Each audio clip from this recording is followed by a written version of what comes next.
Welcome back to another deep dive. Today, we're doing something a little bit different. We are looking at a term that I guarantee you've heard thrown around. Oh, absolutely. Everyone has. Right. At dinner parties, on cable news, the darkest corners of the internet. We are talking about the deep state. It's probably the most loaded term in modern political vocabulary right now. For sure. And usually when people say it, they're painting a really specific picture.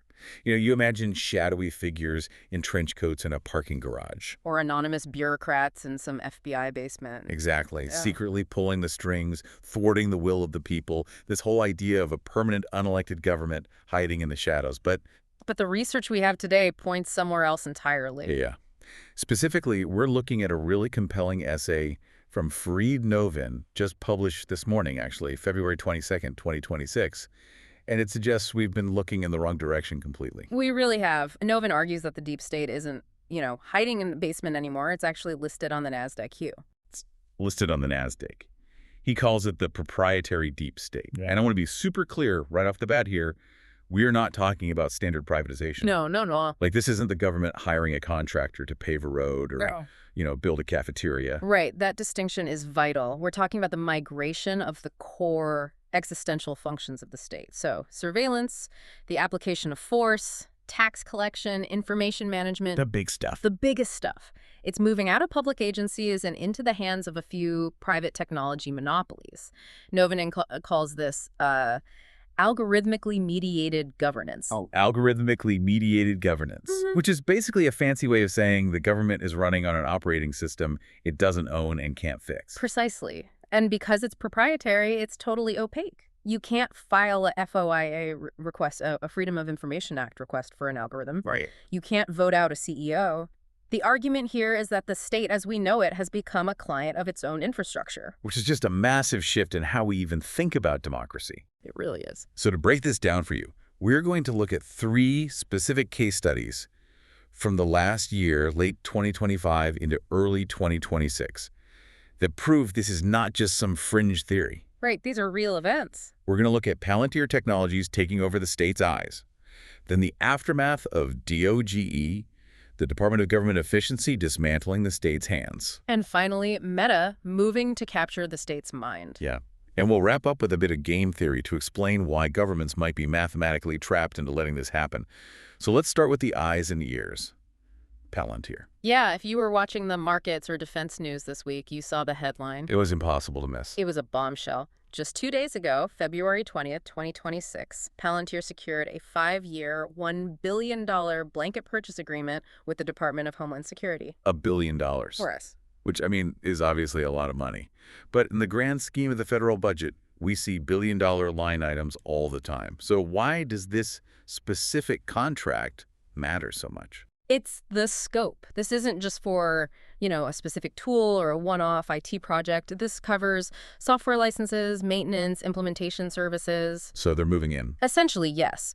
Palantir is becoming the default infrastructure for the entire department. And if you contextualize this with their Q4 earnings report from earlier this month, February 2nd, the trend is undeniable. What were the numbers there?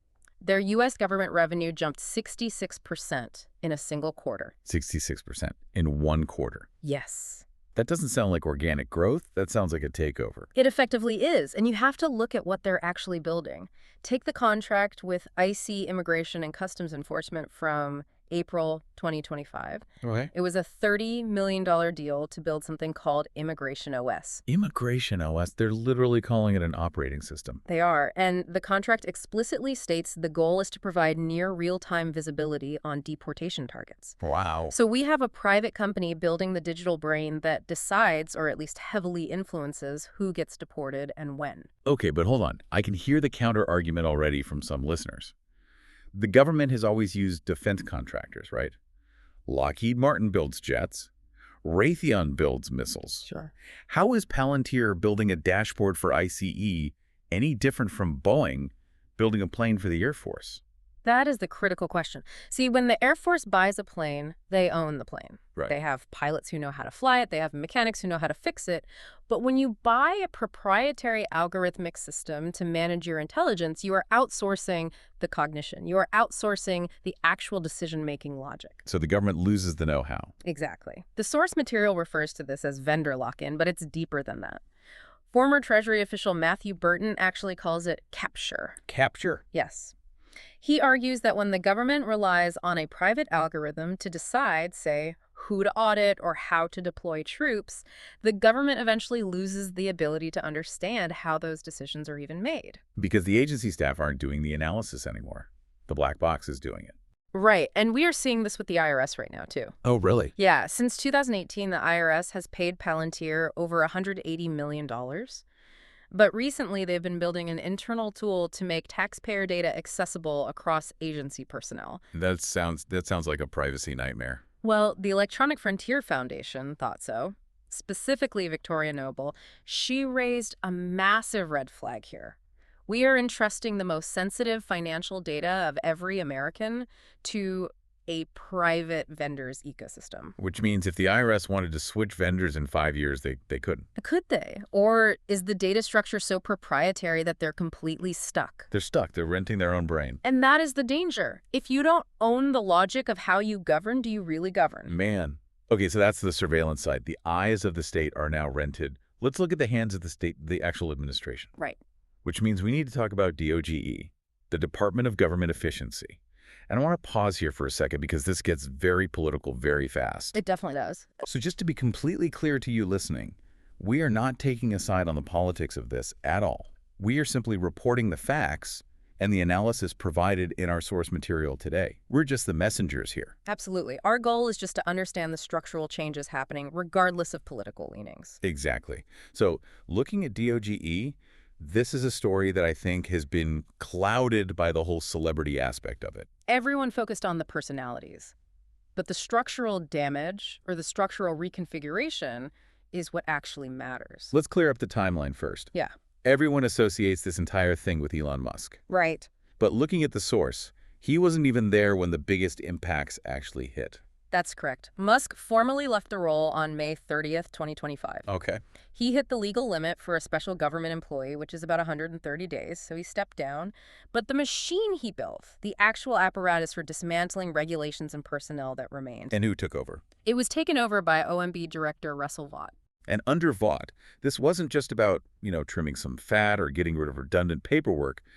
The numbers from early 2026 are staggering. They are massive. By the end of 2025, 317,000 federal employees had been separated. 317,000. Yes.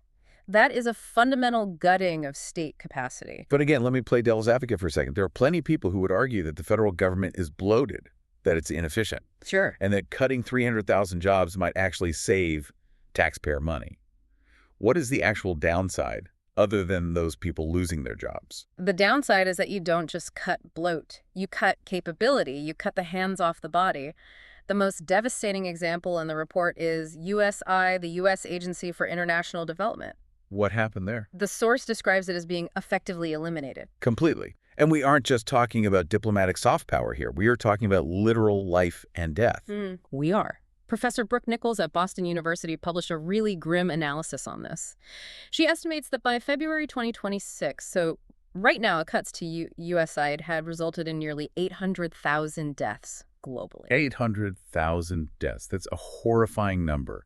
How does cutting an agency lead to a death toll that high, that fast? It's the collapse of supply chains. USAID manages the logistics for food aid, for vaccines, for antiretroviral drugs in developing nations. I see. When you fire the staff who manage those contracts and monitor those supply lines, the food literally rots in the warehouse. The medicine doesn't make it to the clinic. Wow. Nichols projects that number could climb into the millions by 2030. So while everyone was on social media debating whether DOGE was making things efficient, nearly 1 million people died because the logistics network just collapsed. Yes. And meanwhile, Musk is actually being deposed about this. Right, I saw that. On February 5th, 2026, a judge ordered Musk to be deposed regarding the dissolution of USAID, noting he likely has personal first-hand knowledge. But here is the supreme irony of this whole proprietary deep state concept. The entire pitch of DOGE was to destroy the deep state bureaucracy. Right. But the source points out, I think it was the Revolving Door Project that found this, the DOGE operatives, who were mostly drawing from Musk's and Peter Thiel's private networks. They actually converted from temporary employees to permanent staff. So they fired the civil servants and just replaced them with their own people. Exactly. They burrowed in, they became the new bureaucracy. But this one is ideologically and professionally aligned with the tech monopolies. And while all this was happening, Musk's personal wealth hit, what, $700 billion by the end of 2025? Approximately 700 billion, yes. That number is just hard to even process. 700 billion. That's astronomical. So, okay, the state has lost its eyes to Palantir. It has lost its hands, its ability to administer aid and manage logistics to this DOGE restructuring. Yes. Now we have to pivot the third pillar. And I'll be honest, this one feels the most dystopian to me. We are talking about the mind. This is where we shift from the infrastructure of the government to the infrastructure of the human being. We need to talk about Meta. Yeah. We've moved way beyond just tracking clicks and likes on a screen. The source calls this neurocognitive governance. It's a heavy term, but it fits. Look at what Meta's doing with Reality Labs right now. Their smart glasses sales tripled in 2025. Which is huge on its own. It is, but the real game changer is the neural band. Okay, this is the wristband they unveiled late last year, right? Yes, in late 2025. It uses electromyography, or EMG, and the pitch is very consumer-friendly. It reads the electrical signals from your nervous system right at your wrist to interpret your finger and hand gestures. You don't even have to move much. Exactly. Right. It lets you control your smart glasses or your phone without touching a screen. You just make a tiny movement, or even just intend to make a movement, and the device responds. Which frankly sounds incredible if you're gaming or, just trying to be productive. I completely get why people want it. Of course. But if it's reading my nervous system signals, what else is it reading? Well, that's the problem. It's not just reading click left or swipe right. It's reading biological intent. Biological intent. The source cites research showing that these EMG devices can extract highly sensitive information like PIN codes without the user even consciously realizing it. Wait, explain that. How does a wristband get my bank PIN? Because when you think about typing your PIN, or when you type it on a different device, your brain sends specific electrical signals to your fingers. Oh, wow. The band picks up those microsignals, it captures the intent of your motor functions. So Meta effectively has a keylogger for my nervous system. Theoretically, yes. And you have to pair this capability with Mark Zuckerberg's stated goal. He has explicitly said he wants to build personal superintelligence. Right. An AI that sees what you see, hears what you hear, and acts as your ultimate assistant. But to do that, the AI needs access to everything. Your visual field, your audio environment, and now your neural impulses. And Meta has what, like 3 billion users? 3.58 billion daily users. It is the largest personal data ecosystem in human history. That is terrifying. And here is the real kicker. As of early 2026, there is absolutely no federal framework regulating the collection of neural data. None. It's just the Wild West. It is completely unregulated. So we have a private company that is essentially enclosing the human cognitive experience within its proprietary ecosystem. This paints a really bleak picture. We have the privatization of force, the hollowing out of administration, and now the enclosure of cognition. It's a convergence. The obvious question is why? Why do governments allow this to happen? You would think a sovereign nation, especially a superpower like the U.S., would realize that outsourcing its brain and its nervous system is a terrible idea. It's not necessarily that they're stupid, it's that they are trapped. Trapped how? The source uses Bayesian game theory to explain this, specifically a concept called the blackout gambit. Okay, lay this out for us. How does this trap work? Imagine you are the sovereign state. You need a critical service, say satellite internet during a war, or an algorithmic targeting system for your borders. You have to deal with a technology principle. That could be a Starlink or a Palantir. The problem the state faces is information asymmetry. Meaning they don't know what the company's real motives are. Exactly. The state does not know the true nature of the technology principle. Are they a loyal ally who will always serve the national interest? Or are they an independent actor who might cut off service, cause a blackout if they don't get their way, or if it conflicts with their own business interests? And we've seen examples of this in the real world. Starlink in Ukraine comes to mind immediately. Yes. The service was geofenced, which essentially dictated military strategy on the ground. Exactly. The state knows that the risk exists. And because the cost of a blackout is existential, I mean, if the system goes down, you lose the war, the border collapses, the tax revenue stops. The stakes are too high. The state simply cannot take the risk. So what's their move? How do they play the game? The state's dominant strategy is to over-subsidize. They just throw money at it. They pay a massive premium, they write the billion-dollar checks, they grant incredibly favorable regulatory environments. They basically do whatever it takes to keep the technology principal happy. It's protection money. In a way, yes. It creates a structural dependency. Even if the company would have done the job for less or acted loyally without the extra cash, the government can't take the chance to find out. They have to pay to prevent the blackout. Wow. That explains the Palantir deal perfectly. It explains why Musk has so much leverage. Yes. The government has effectively maneuvered itself into a position where it literally cannot say no. It's a rational response to an irrational situation. They are structurally dependent on these firms for the most basic mechanics of governance. So if we zoom out for a second, what does this actually mean for you listening? Because we aren't just talking about abstract government contracts here. We're talking about a fundamental shift in who is actually in charge of our lives. We have to look at the broader economic reality. The source ties this all back to the Oxfam January 2026 report. What did that show? Well, in 2025 alone, global billionaire wealth surged by 16%. 16% in 1 year. Meanwhile, food insecurity rose globally. The wealth gap isn't just widening anymore, it's becoming a completely different species of economy. And the report mentioned something specific about their political influence, right? Yes. It notes that billionaires are now 4,000 times more likely to influence policy than the average citizen. 4,000 times. When you combine that sheer concentration of wealth with the privatization of core state functions we just talked about, you aren't really living in a traditional democracy anymore. It's corporate governance applied to the nation state. The deep state isn't a secret cabal meeting in a basement. It's a service provider. And we are the users. So just to recap the 3 pillars of this proprietary deep state we've uncovered today. First, we have force and surveillance. Right. That's Palantir locking in the DHS and the IRS with proprietary algorithms that the government can't replicate and can't even audit. Second, we have administration. That is the legacy of DOGE. The dismantling of the civil service, the collapse of life-saving networks like USAID, and the replacement of public servants with private loyalists. And third, cognition.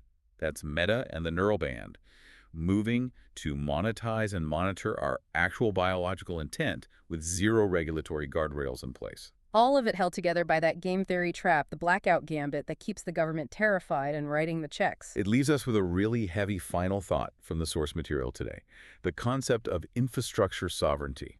I truly think it is the defining question for the next decade.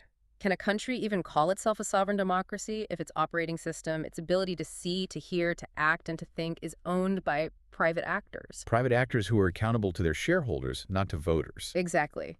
If the sensors that watch the border, the satellites that guide the missiles, and the wristbands that read our minds are all private property, we really have to ask, have we crossed the line into a new form of corporate feudalism? Are we citizens or are we just subscribers? That is the question we want you to chew on today. Thank you so much for joining us on this deep dive. We'll see you next time.